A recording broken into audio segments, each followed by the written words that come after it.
싱가포르 뉴스를 시작하겠습니다.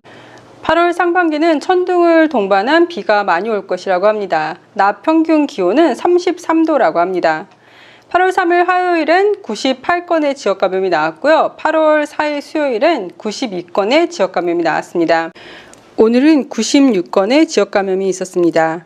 테마스ek 재단은 8월 안으로 수술용 마스크 50개와 N95 마스크 25개를 각 가정에 나누어질 것이라고 합니다.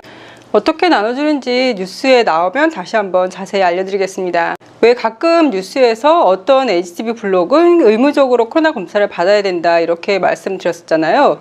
그렇게 검사를 받은 5곳에서 13명이 양성 판정을 받았다고 합니다. 창의 종합병원 병동에서 새로운 코로나 클러스터가 생겼다고 합니다.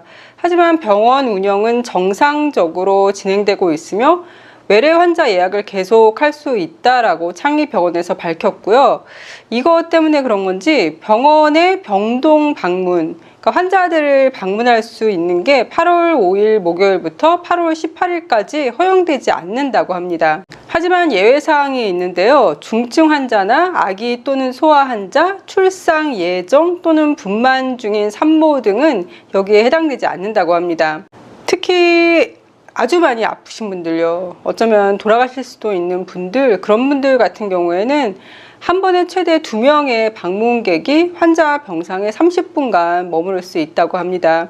7월 30일 기준으로 8명의 운전기사가 코로나 양성 반응을 보였다고 하고요. 얼마나 많은 운전자들이 밀접 접촉자로 인해서 격리가 되었는지, 확인된 양성 반응들이 서로 연계가 있는지 등은 밝히지 않았습니다. 다만 버스 운행에는 영향이 없다고 밝혔습니다. 감염병 전문가가 버스 등 대중교통을 타는 게 우려되는 사람들은 양질의 마스크를 착용하고 덜 바쁜 시간에 대중교통을 이용하라고 했어요. 가급적 버스 안에서 사회적 거리 두기를 하라고 하는데, 버스나 지하철 안에서 사회적 거리 두기 하고 싶어도 할 수가 없잖아요. 제한된 공간에 출퇴근하는 사람이나 어디 이동이 필요한 사람들이 다 이용을 하는 거니까요. 싱가포르 국립대학인 NUS에서는 모든 학생과 교직원들이 8월 10일부터 패스트 앤 이지 테스팅 제도 하에서 정기적으로 코로나 검사를 한다고 합니다. 교직원과 학생들은 자가검사 키트를 받게 되며 예방접종 여부와 교내 거주자 여부에 따라 검사 빈도가 달라진다고 합니다. 백신을 2차 접종까지 맞은 교직원과 교내에 거주하는 학생들은 한 달에 한 번 자가 테스트를 실시하고, 백신을 맞지 않았거나 1회만 접종한 학생들은 일주일에 한 번씩 자가 검사를 실시할 예정이라고 합니다. 7월 초 백신을 맞고 나서 심장마비를 일으켰던 16살 소년이 현재 일반 병동에 입원해 있으며 치료가 지금 잘 되고 있다고 합니다. 그나마 다행이었던 건 심장마비로 쓰러졌을 때 10대 동생이 쓰러진 형한테 심폐소생술을 시행을 했대요. 언제 어떤 일이 벌어질지 모르니까 이런 건 정말 제대로 배워두면 좋을 것 같다라는 생각이 들었습니다. 만 12세 이하의 백신 접종은 올 연말쯤 가능할 것 같다고 예전에 발표를 했었는데요. 올해는 힘들 것 같다고 합니다. 내년은 가능할 수 있을지 모르겠지만 더 많은 데이터를 모으고 시행을 할 예정이라고 합니다. 싱가포르 보건부는 격리시설로 가야 되는 사람들을 격리시설로 데려가는 것이 지연된 것에 대해서 사과를 했는데요. 이렇게 사과를 한 이유는 어떤 사람이 7월 20일 날 격리 명령을 받았고 시설로 이송되는 과정에서 여러 차례 지연이 됐다고 합니다. 그리고 결국은 집에서 격리할 수 있다는 말을 들었다고 해요. 그리고 격리가 31일로 만료되었어야 하는데 코로나 검사 결과가 나오지 않아서 계속 집에서 격리를 하고 있었다고 합니다. 점점 더 많은 사람들이 예방접종을 받고 있기 때문에 적합하다면 많은 사람들이 그냥 집에서 격리를 할 수 있다고 밝혔고요. 시설로 안 가고요. 다만 집에서 격리가 허용된 사람들이 그들이 원하면 시설로 가는 것을 선택할 수도 있다고 합니다. 만 12세 어린이는 백신 접종이 안 되고 있지만 만 12세 이하 어린이 중 코로나에 걸린 아이 중에 중환자실에 입원하거나 산소가 필요한 경우는 없었다고 합니다. 싱가포르는 현재 약 9만 개의 CCTV가 설치되어 있는데요. 치안을 위해서 2030년까지 20만 개로 늘린다고 합니다. 클레멘티 포레스트를 방문했던 3명의 여성이 길을 잃어서 저녁 8시쯤 경찰에 의해 구조가 됐다고 합니다.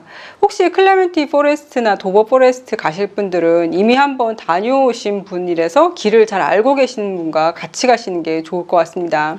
싱가포르 중학교에서 일어난 도끼 사건 때문에 앞으로 사람들이 도끼와 같은 이런 물건들을 온라인상에서 살 때 연령 검증 검사가 고려되고 있다고 합니다. 안전거리 단속 요원들이 영장 없이 거주지를 포함한 여러 지역에 들어가서 검사하고 수색할 수 있다고 밝혔는데요. 한 사람이 본인 집에 이렇게 안전거리를 검사하는 사람들이 들어와서 집안을 살피는 게 본인 집에 CCTV 영상에 찍힌 거를 본인 SNS에 올린 거예요. 이 사람들은 우리 집에 들어와도 된다는 출입 허가증 같은 것도 법원에서 제출받지 않고 함부로 들어왔다 이렇게 주장을 했거든요. 그런데 정부에서는 이 사람 집이 사람들이 많이 초대가 되고 또 밤 늦게까지 시끄럽다는 신고가 종종 있었기 때문에 확인차 검사하러 간 것이라고 밝히고 있습니다. 이렇게 너무 시끄럽다거나 아니면 사람들이 많이 초대된 것 같다고 신고가 될 경우에는 어떤 출입 허가증을 법원이 발부하지 않아도 안전거리를 단속하는 사람들이 집에 그냥 들어가서 검사를 할 수 있다고 합니다. 올 1월부터 7월 사이에 16명이 경찰로 가장한 사기범에게 사기를 당했고 한 명은 170만 달러를 잃었다고 합니다. 피해자들은 싱가포르 고등법원이라는 전화를 받았고요. 이 전화가 경찰관한테 전달이 되고 경찰관은 피해자들한테 돈 세탁 활동으로 인해 조사를 받고 있다고 하면서 돈을 어떤 은행 계좌에 넣으라고 했다는 거예요. 그리고 다시 조사가 끝나면 돌려준다고요. 그래서 이렇게 해서 은행 계좌에 돈을 넣은 피해자들이 16명이 된다고 합니다. 피해자들한테 경찰 신분증과 그리고 경찰서에서 발급된 어떤 조사서 같은 거를 보여줬나 봐요. 경찰서에서는 단 한 번도 이렇게 은행 계좌에 돈을 옮겨라 라는 식의 조사를 하지 않는다고 합니다.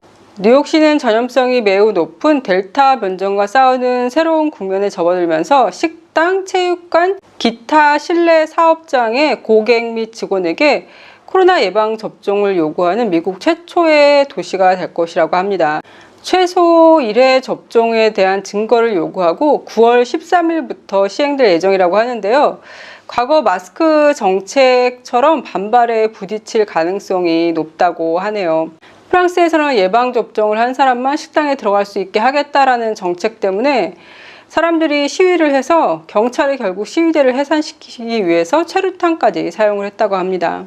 미국은 2003년 미국의 이라크 침공 이후에 약탈 및 밀 반출된 17,000여 점의 고대 유물들을 반환하고 있으며 여기에는 길가메시 서사시가 일부 새겨진 3,500년 된 점토판이 포함되어 있다고 합니다. 길가메시 서사시는 세계 최초의 문학 작품 중 하나로 여겨지는 3,500년 된 수메르 설화라고 합니다.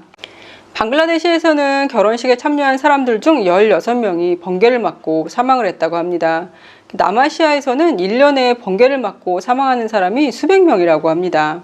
김영건 씨에 대한 기사도 나왔는데요. 싱가포르에서 김영건 씨를 아는 사람이 얼마나 될까 싶은데 우리나라 연예인에 대한 기사는 정말 많이 나오는 것 같아요. 굳이 이런 것까지 안 내보내도 되는데 싶은 것까지 종종 나오는 것 같습니다. 5명의 여성들이 금메달을 딸 수 있다라며 올림픽에 출전한 여성 골프 선수들에 대한 기사가 나왔는데요.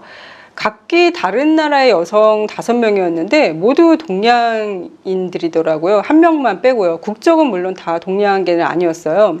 이 중 한국인이 2명이었는데요. 한 명은 박인비 선수이고 다른 한 명은 다른 나라 국적으로 나오는 한국계 사람이더라고요. 우리나라 선수들이 양궁을 잘하는 거 보면 뭔가 이렇게 집중해서 하는 걸 잘하는 것 같아요. 그래서 골프도 잘하는 것 같고 그리고 아마 훈련과 지원만 제대로 된다면 사격도 양궁만큼 잘할 수 있지 않을까 싶기도 해요. 식빵언니 김연경 선수는 100년에 한 번 나올까 말까 하는 선수라고 하더니 정말 이름값을 제대로 하고 있는 것 같습니다. 이번 올림픽을 마지막으로 은퇴를 한다고 제가 들었던 것 같은데 김연경 선수가 빠진 배구 코트가 너무 허전할 것 같습니다. 아마도 예능에서 또 많이 볼 수 있을 것 같지만 그래도 그 사람이 제일 멋있어 보일 때가 자기 본업에 집중할 때잖아요. 태극마크를 달고 최선을 다해서 뛰어진 선수들과 올림픽에 못 나갔지만 태극마크를 달기 위해 피땀을 흘린 모든 선수들에게도 감사를 전합니다. 그럼 오늘도 행복하고 건강하세요.